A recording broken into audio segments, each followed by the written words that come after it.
वहीदा रहमान की वजह से टूटी थी गुरुदत्त की शादी।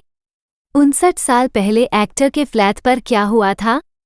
बहन ने बताई कहानी। गुरुदत्त और गीता की टूटी शादी के लिए हमेशा यही कहा जाता रहा है कि वहीदा रहमान इसकी वजह थी। लेकिन गुरुदत्त की बहन ने कई साल पहले बताया था कि मामला क्या था। उन्होंने वह सब कुछ भी बताया था जो गुरुदत्त की मौत से एक दिन पहले हुआ था। गुरुदत्त भारतीय सिनेमा के वो हीरा रहे जिसने पूरी दुनिया में देश का नाम चमकाया। उनकी फिल्म प्यासा को दुनिया की 100 सर्वश्रेष्ठ फिल्मों की फेहरिस्त में शुमार किया गया। फिल्मी पर्दे पर गुरुदत्त जितना चमके उतनी ही धूमिल उनकी निजी जिंदगी रही, जिसमें काफी दर्द था। गुरुदत्त 10 अक्टूबर 1964 को इस दुनिया को अलविदा कह गए। वो अपने फ्लैट पर मृत मिले थे। गुरुदत्त ने जानी मानी सिंगर गीता रॉय से शादी की थी। दोनों की लव मैरिज थी और शादी के बाद गीता ने नाम बदलकर गीता दत्त रख लिया था। शादीशुदा जिंदगी में सब कुछ अच्छा चल रहा था, फिर अचानक ही सब खराब होने लगा। गुरुदत्त की शादीशुदा जिंदगी में खटपट के लिए एक्ट्रेस वहीदा रहमान को जिम्मेदार माना जाता है। ऐसा कहा जाता है कि वहीदा रहमान के साथ नज़दीकियों के कारण गुरुदत्त और गीता दत्त की शादी टूट गई थी। पर क्या वाकई ऐसा था?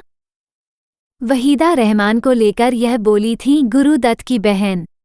गुरुदत्त की बहन ललिता लाजमी ने 2018 में फिल्मफेयर से बातचीत में कहा था कि गुरुदत्त की टूटती शादी के लिए वहीदा रहमान को बेफिजूल में जिम्मेदार ठहराया गया।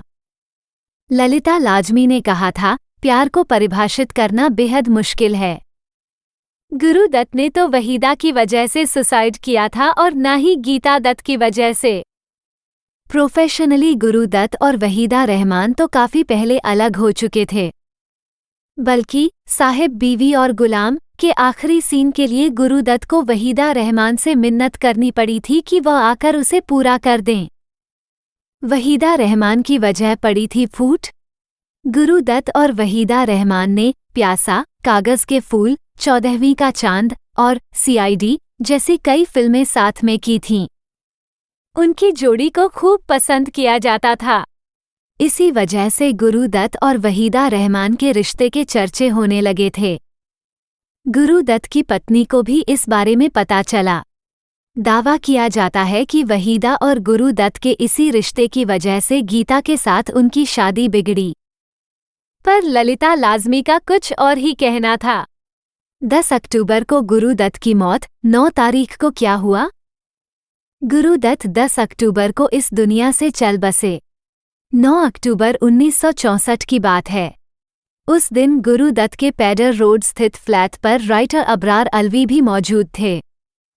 बताया जाता है कि उस दिन गुरुदत्त ने फ़ोन पर गीता से बात की थी और बच्चों को वीकेंड पर भेजने के लिए कहा था, क्योंकि उनकी शूटिंग कैंसल हो गई थी।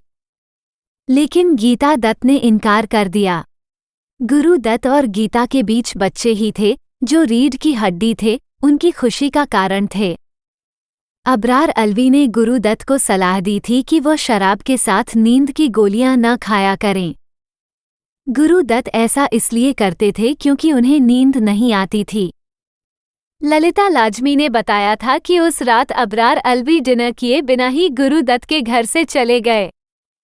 गुरुदत्त ने भी नहीं खाया। गुरुदत्त ने जानबूझकर सुसाइड नहीं किया था। शायद शराब के साथ वो नींद की गोलियां खाना ही उनके लिए जानलेवा साबित हो गया। सामने लाश, खुली थीं आधी आंखें, हाथ ऐसे जैसे कुछ कहना चाहते हों। अगली सुबह गुरुदत्त ने घर का दरवाज़ा नहीं खोला तो तोड़ना पड़ा। अंदर जाकर देखा तो गुरुदत्त की लाश सामने पड़ी थी।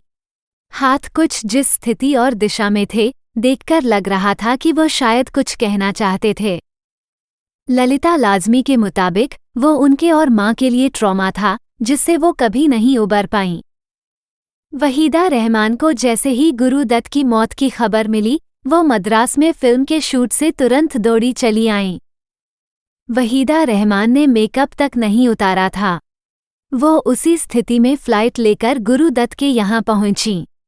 तब एक्टर को अंतिम संस्कार के लिए ले जा रहे थे। ललिता लाजमी ने कहा था कि गुरु दत्त की मौत पूरी इंडस्ट्री के लिए ही नहीं बल्कि उनके परिवार के लिए भी एक रहस्य ही रह गई। गुरु दत्त की बेटी तब 2 साल की थी और वह भी उन्हें देख कहती रह गई कि पापा उठ जाओ।